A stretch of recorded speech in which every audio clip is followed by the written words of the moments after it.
I was wrong in doing what I did. No, no, no! Are you listening? Sean here, and I'm going to try not to move around. I've got kind of a windbreaker on, but I wanted to talk this morning about the most sobering conversation you could have with Lorne Armstrong. And I mean this, because I have it with people frequently, not all the time, that would be a hyperbole. People come to you with their problems. You probably counsel people unofficially every day, and that's good. I mean, you're helping out. People complaining about weight and alcohol and other things they wish they could stop. They don't even have to be an alcoholic, although definition blah blah blah is once a week, even then. But you have a conversation with them about a problem that seems real to them. It's something they've been working on for a while and they can't conquer it, which is why it seems like such a big deal. But you have to put it in perspective for them. You couldn't do that for Lorne. Most people, we step off the lot, we step out the house, and we provide some kind of value. We're trying to upgrade. Lorne, and I mean this is the best description I could think about him. He's the kind of guy who steps off the lot and immediately depreciates in value. Once he steps outside of his trailer, that little world that he lives in, that little place where he's Lorne Armstrong. The catfish women are calling. He doesn't have to deal with real life. He can blame everything that's ever happened on them. He can sit in there and be lazy like he enjoys.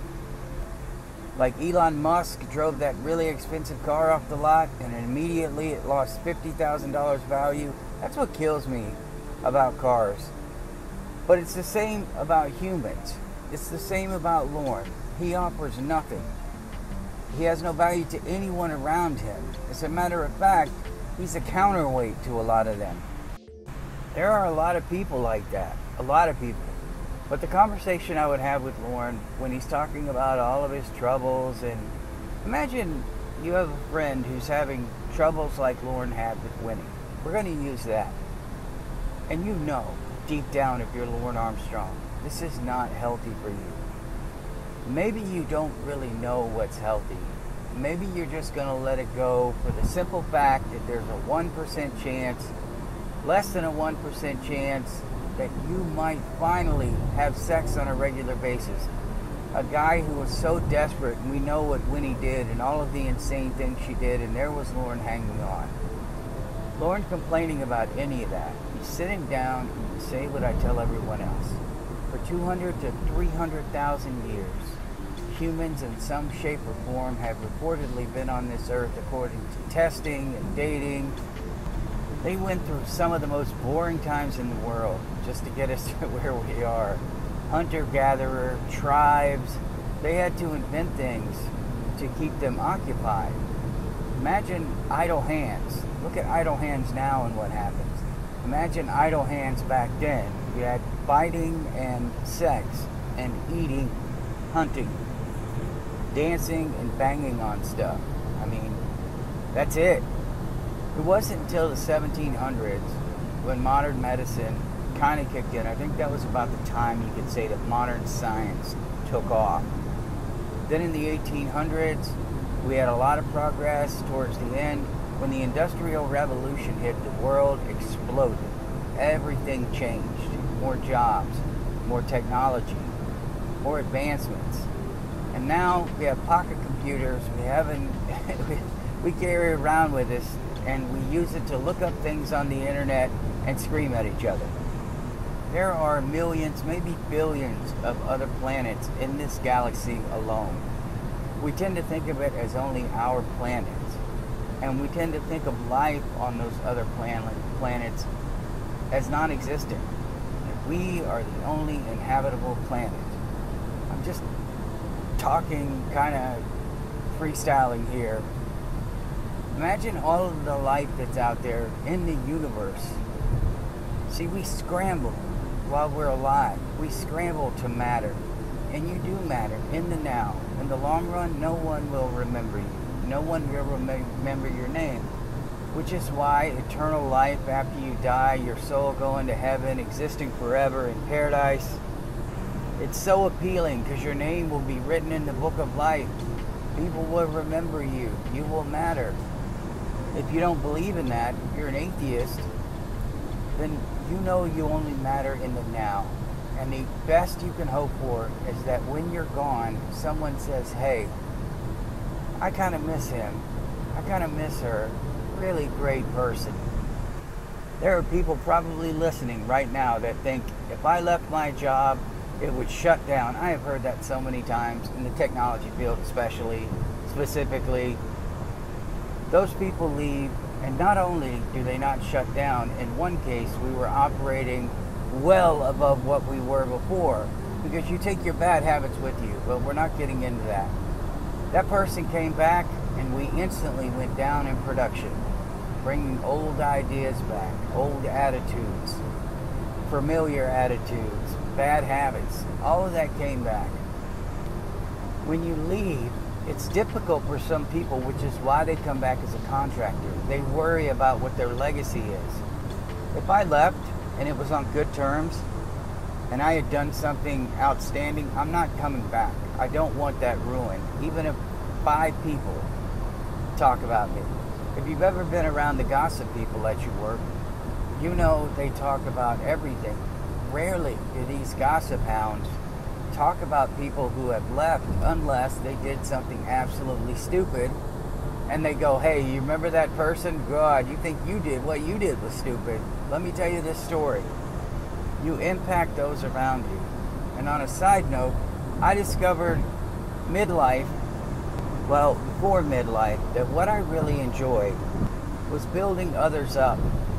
I was a journalist, MMA journalist, and I was an announcer. And I would announce every fight as if it was that fighter's only one, as if they would never ever step in the ring again. If they were an amateur at 0-0, it didn't matter. I was announcing them like I was announcing the main event, except for the words I would use. Because if they only had that one fight, I wanted them to be able to go back and they wouldn't be coming out Brad Johnson. Yay, moving on. I wanted them to have something they could be proud of.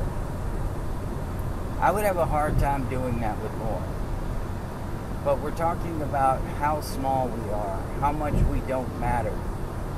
When UFC, all of those champions, in 200 years, no one's going to remember them. The UFC will probably have gone out of business. It's just the nature of things. Things go away.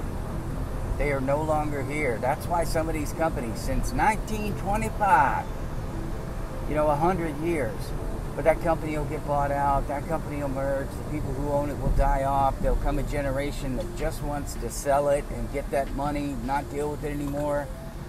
If you want proof, just look at Star Wars and Marvel, 2 of the most popular properties ever. Victims of a bunch of activists that have come in and decided, we don't like this product, it needs to change. We're going to build a new core audience, a better core audience. It may be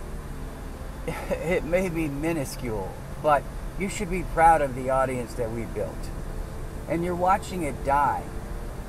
It's going to be gone. They're talking about selling those properties again because they've mishandled them. Now, why is that important? Because those are 2 tentpole franchises, maybe 2 of the biggest. Star Wars, certainly the biggest ever. Things can go away. Things can get ruined. You'd have to sit Lorne down and explain to him that even the biggest names, the biggest things in the world, they're going to vanish. Think about Beanie Babies. Nobody barely talks about them, except for Lorne. You know what happened with Beanie Babies. We're not going to go into it. But it's proof that something that took the nation by storm was done.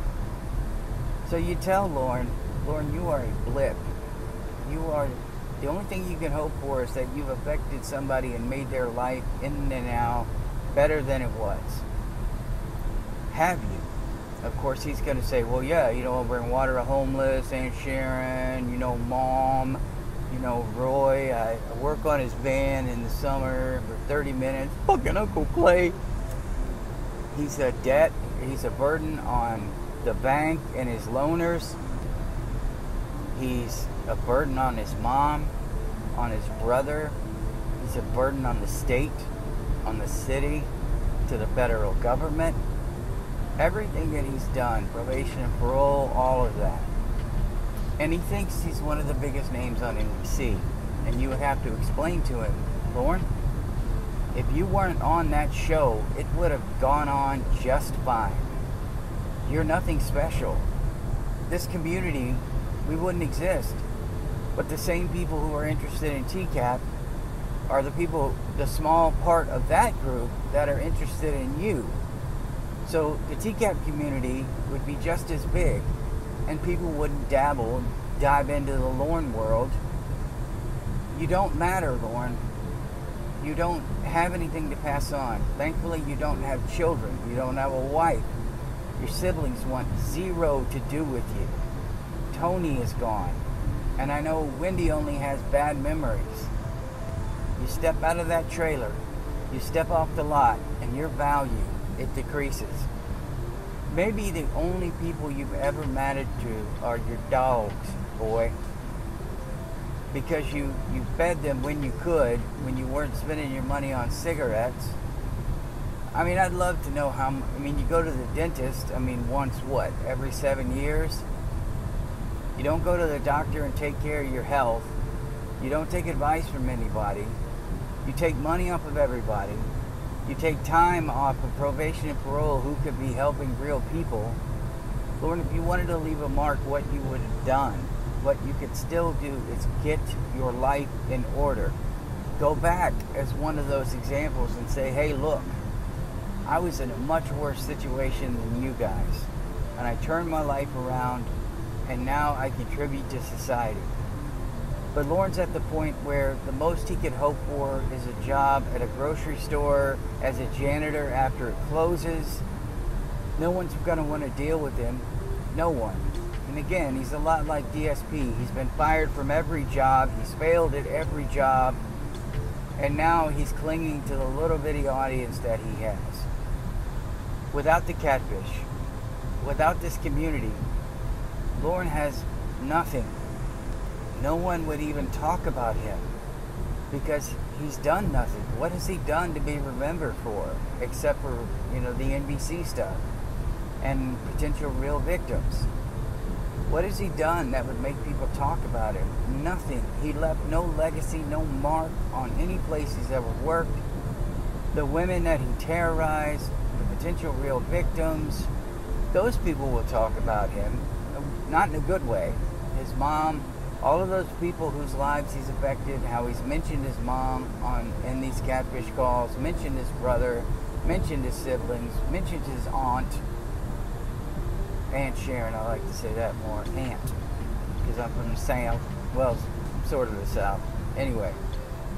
But mentioned them, brought them into his terrorizing ways that he, uses them as weapons. And now they're associated with him on the internet. We should have never known her name. We should have never known about Roy. We should have never known about any of them other than maybe their names. Maybe. We should have never heard anything personal about them. But he can't help it. And like I mentioned in the Steven Seagal thing, Lorne, he's got to be the center of attention. He's got to be the guy that everything revolves around. Without that, without feeling important, he's done. DSP put a bunch of fake copyright claims on people. So now the channels are having to go through it. A couple of them have come back. But since he did that, and those channels have had to take their content down for right now, he's been enraged. His attitude has been terrible. He's been frustrated even more. He's been going off on his audience. He needs those people talking about him. Without them, he's nothing. And they're not talking about him in a positive way. And that's Lorne's problem. The only time anyone speaks about him is in a negative way. Yeah, he was good on there, but we had, in that episode alone, Bald Beaver Hunter and Justin Dustin, those guys would have been just fine. A whole community could be around Justin Dustin. Mr. McFettridge, I'm being honest. We could do a whole community around him, or James Rutherford, or Walter Babs. I just don't think they would be dumb enough, except for Justin Dustin, to answer the phone.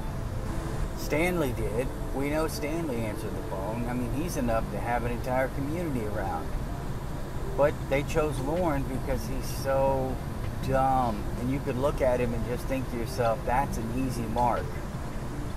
So sitting him down and explaining all of this, letting him know the billions and billions of people who are on this earth, that none of them, think of all of them that are remembered. I mean, an anthill, all of those ants in one anthill, they're so insignificant. They don't even have names. And if we give ourselves names to have an identity, otherwise we'd be like, oh, you know the guy, that bus driver, you know, with the red hair, well, the long hair or short one, you know, he always wears that one jacket. We'd be describing each other. So you couldn't just blurt out a name. What was that one guy's name? You'd have to talk about what they did. You'd have to remember what they did, what they looked like, where they lived. You'd have to remember something to identify them. Lorne has his name, and that's it. Two things we own: our name, our phone number, and most of us, our address. That's not a lot. You know, our children, technically we don't own them, and they could separate from us, but that's about it. And Lorne, he's got a phone number, he has a name, he has an address, because like the Lorne Identity said, the monsters have arrived on West Ridge Road. He's got a page on the sex offender registry, and that's about it. Take our community away where we laugh and mock and shame him, and there's nothing. I don't know if he'd get the message about stepping off the lot and immediately depreciating in value. I don't know if he'd understand that his name is gone instantly. It will be as if he never existed. At the end of Arkham Knight, where Batman symbolically locks up the Joker and pushes him away into the darkness in that cage, symbolizing that no one will remember your name. The Joker needed that conflict. He needed Batman. He needed an arch nemesis. And we talked about Lorne needing them. Without all of this drama, he can't focus. He doesn't have anything. So to make him understand that he's nothing, a blip, might be very difficult. But we need to have that conversation with him. I love you guys. I'll see you in the next one.